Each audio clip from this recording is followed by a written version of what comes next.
about how hard you can get hit and keep moving forward.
Welcome, Bloodline family. I'm your host, the Wonder Woman, Courtney. That's right, this is the driver's seat.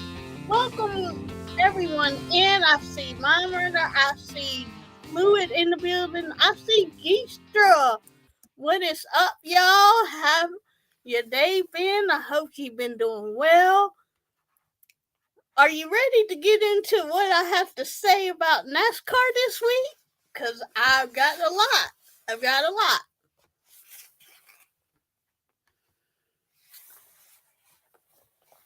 What up, Daniel Berry? Sports highlights. Thank you for stopping by. Yes, Mulder to my Scully. That's my Mulder right there. That's my runner. That's my homie. Yes, NASCAR is legit if I say it's legit. Hey, Geestra, what it do? Boom, boom, it's Jair Marin. How you doing? All right, let's get into it. This past weekend, Aces Anch is in the building. Welcome, everybody. Thank you so much for coming in.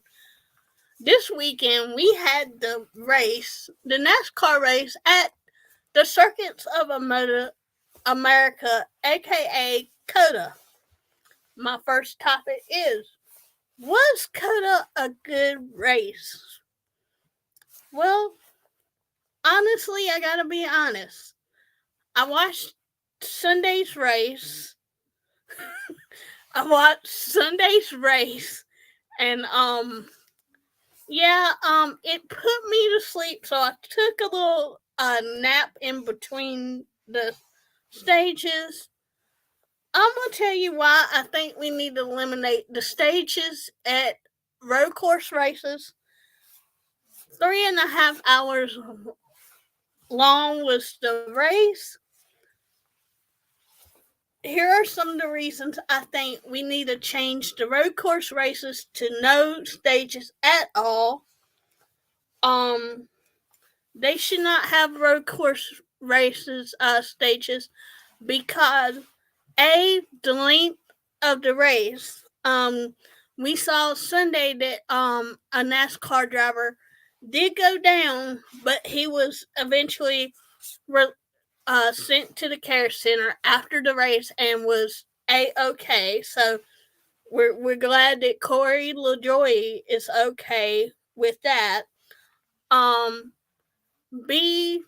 the race, the drivers are really busy doing right and left turn, and usually they have a water bottle to keep them hydrated. So you can really dehydrate and sweat too much during this race.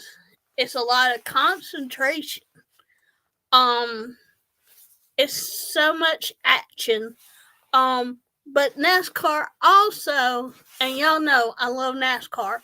NASCAR also needs to start talking about not just the top 3 drivers, but they do go through the field, but they need to start talking and recognizing the smaller teams, not just the bigger teams.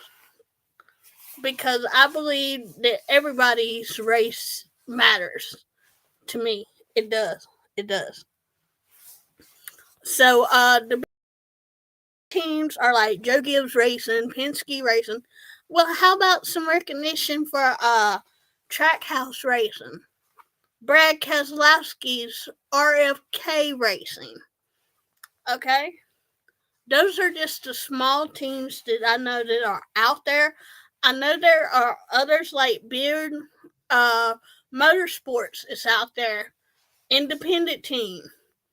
And at Xfinity, there's Our Motorsports. I can go on and on and on and talk to y'all all day about the smaller teams versus the bigger teams. And yes, the race coverage only covered the first three. It really didn't, they really didn't talk about like through the field until it got to that time. And I want, as a racing fan, I want to hear about the person in first, fifth, sixth, 10th, and 20th. I don't care if you're Denny Hamlin, Martin Truex Jr. I want to know what these racers are doing. And I want to know how they feel about this situation also. And so, and our race winner was William Byron, but I will bring him up very shortly.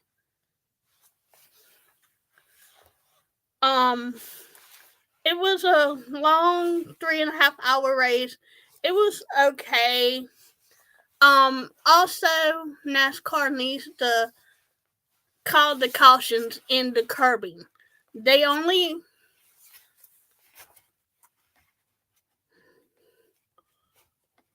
why 20th place, you ask, bro? Oh, because 20th place?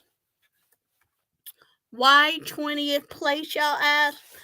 It's a great question. Thank you.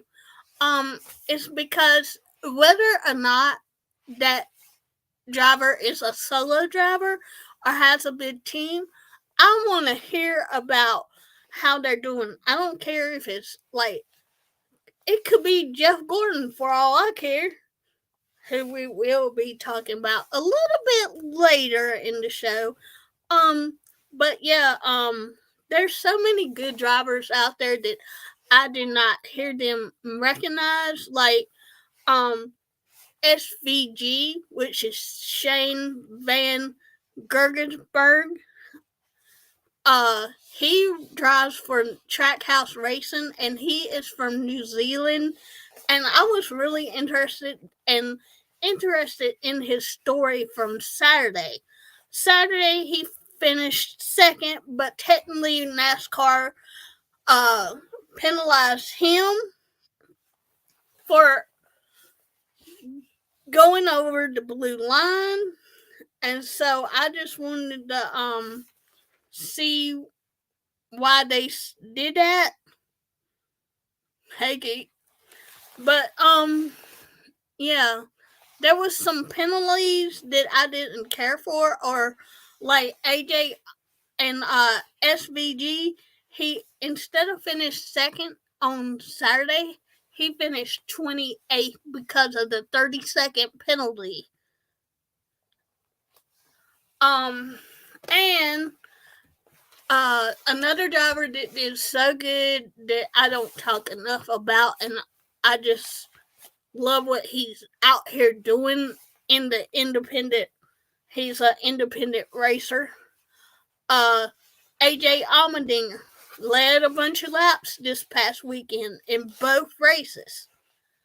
Got penalized for something that he did not do, and he shouldn't have been penalized. It should have been the guy behind him. NASCAR, if you're going to penalize people, penalize one, you should penalize all. All right, we're going to talk about William Byron. And Yes, you see that right. Is William Byron the next Jeff Gordon? I had a lot of time to think about this topic actually, and I wanted to actually give it a good light to it. Even though William Byron has won Daytona 500 this year and COTA, do I think he's Jeff Gordon? No, I don't think he's the new Jeff Gordon. I think he is just who he is, William Byron, because I don't like when they compare other drivers to the other drivers in the past, even though they were talented.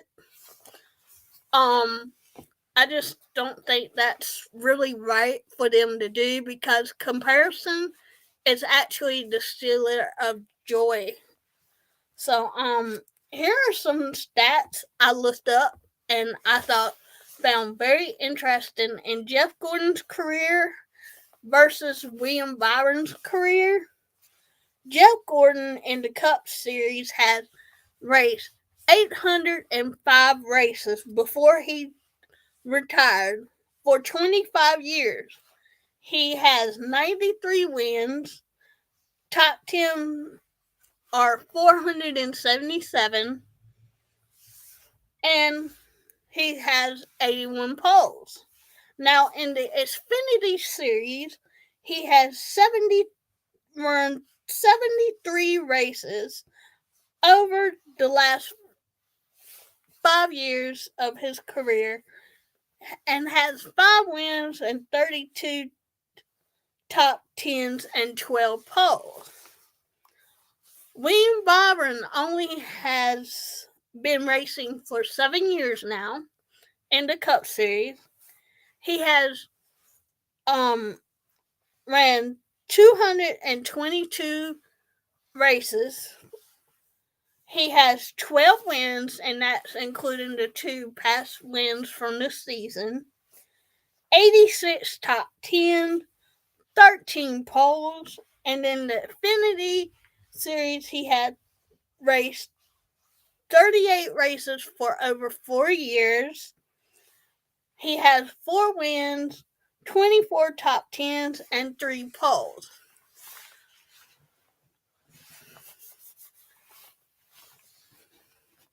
Now, William Byron is a talented driver, and he's just starting out.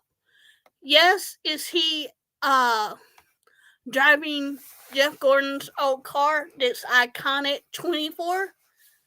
Yes, he's in an iconic machine, but the machine does not make the driver makes the machine.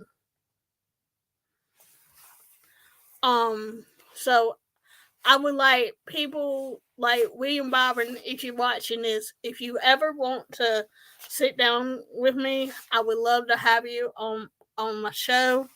I just think people need to quit comparing past drivers to what we have now because you have no idea if these young fellows how they feel about the comparison or the extra pressure they put on their shoulders.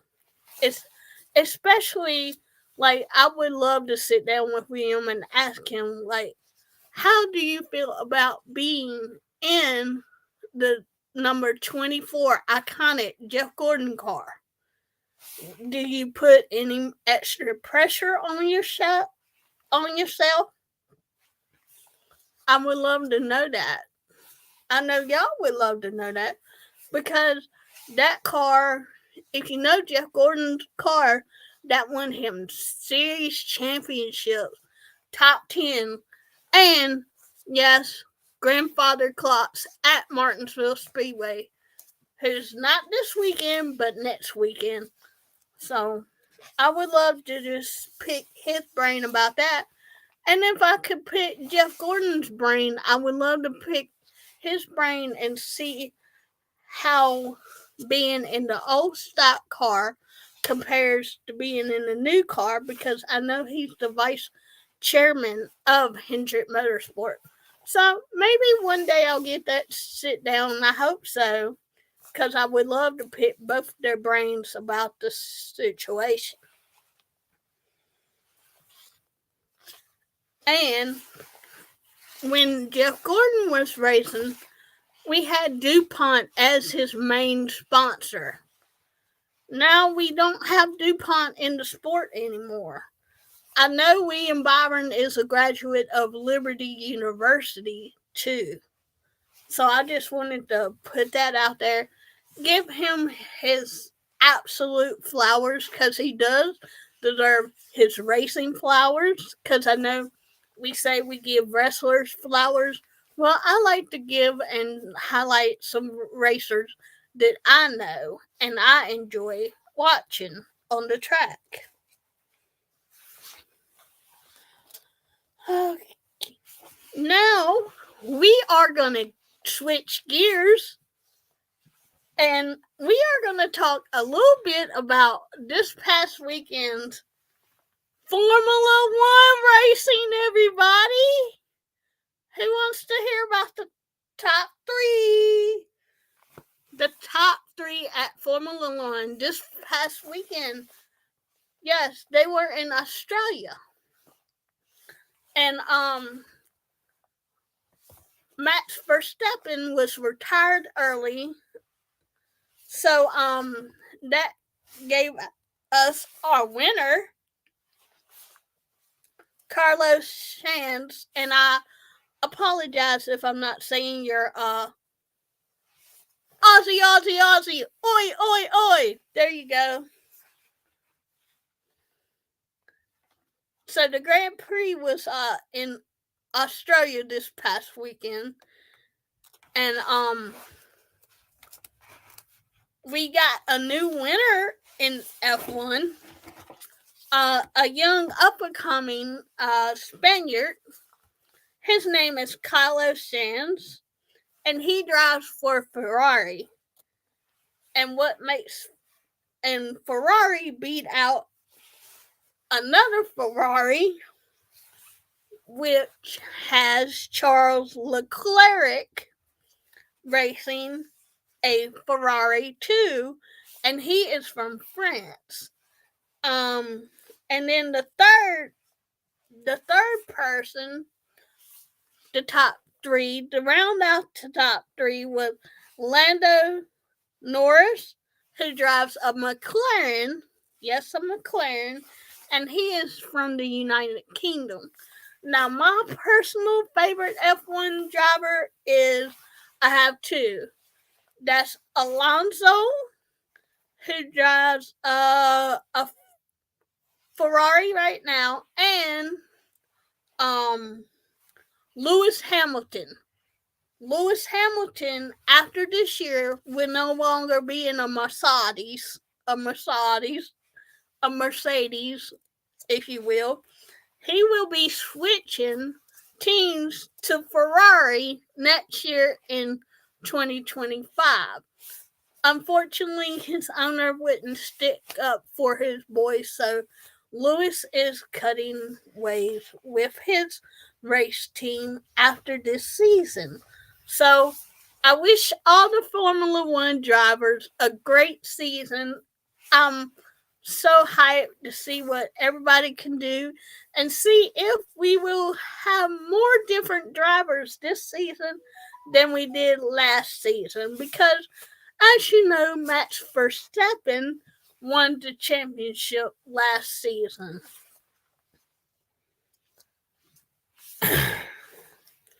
And this past Saturday, in the truck series race,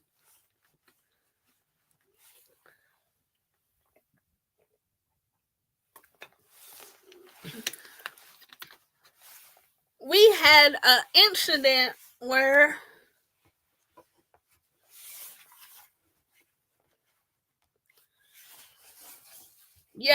the rear wheel housing came off the truck this past weekend, when I do believe it came off the number four of Corey Haim. The rear wheel housing. So you got the front wheel housing and got the rear wheel housing. That's a tongue twister as we say it. So as Corey was coming to the checker flag, his rear wheel housing fell off the truck. Completely came off the truck. Yes, I was shocked as you guys were. I've never in my years of watching NASCAR, I have never seen a rear wheel housing come out of a vehicle like it did in the Truck Series race. And in that housing, you also have your shifting. You have your front shifting, and you have your back shifting.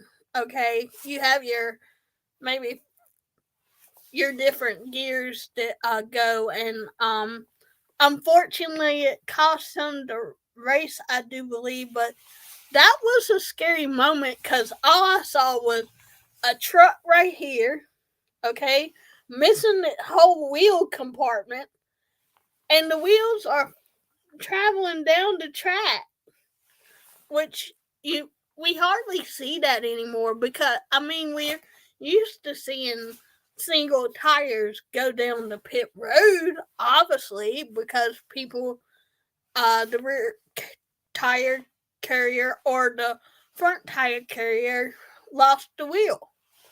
And now they penalize you for that. So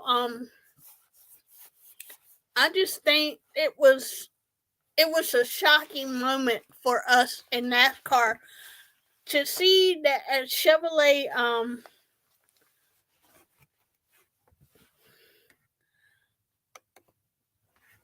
to the best of my knowledge, Fluid, they did not give a reason why the rear wheel housing came off the truck. And honestly, I don't know how that truck passed inspection, post and pre-race inspection.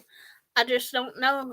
I hope to find out more about it and give y'all a report on it if I can.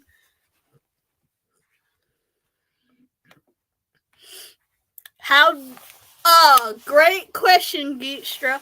How did our boy Alfredo do? Let me tell you. Anthony Alfredo started 30th Saturday, right? Well, he comes back and he finishes the race in 15th place. And I think they should cover that because, again, he's running for a small team in our motorsport. So, great job for our Alfredo sauce is what he calls us fans. So we are the Alfredo saucers, and he did a great job being up on that wheel. He did not get in any wrecks, and I just love his positive attitude. And I will tell you, if you follow him, you should be following Anthony Alfredo because he is amazing to interact with on social media.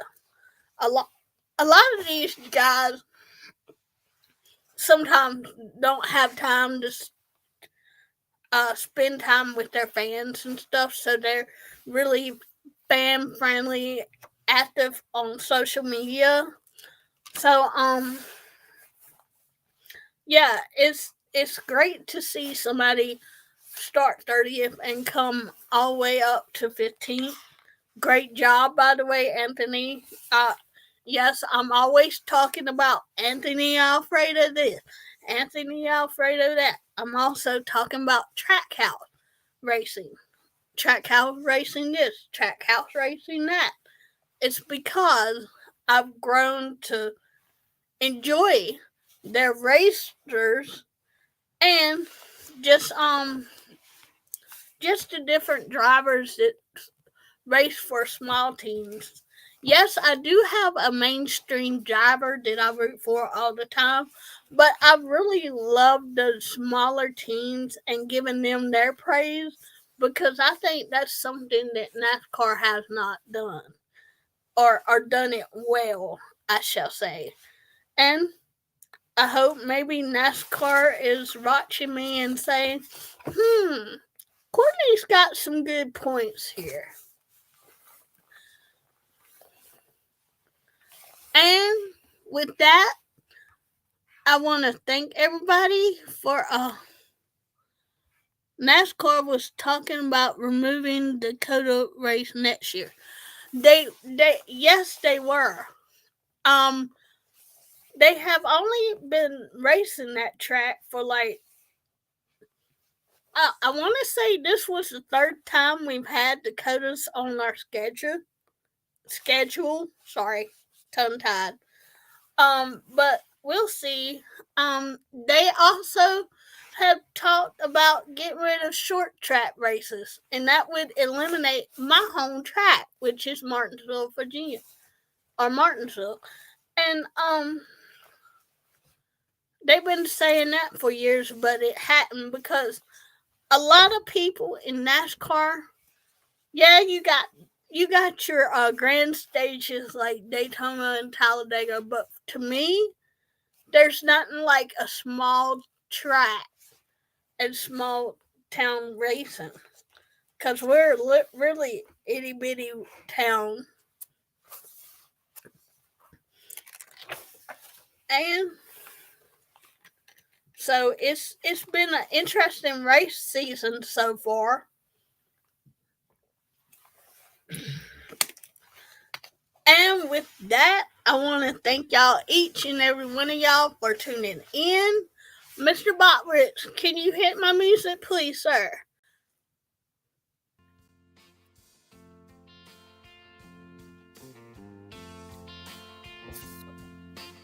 And that has been the show. I hope y'all have a great rest of your week. And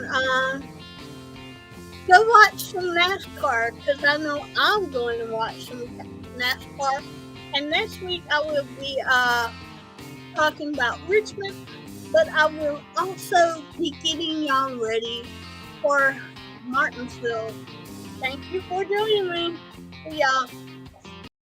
This is a big, hairy American winning machine. If you ain't first, you're last. You know what I'm talking about?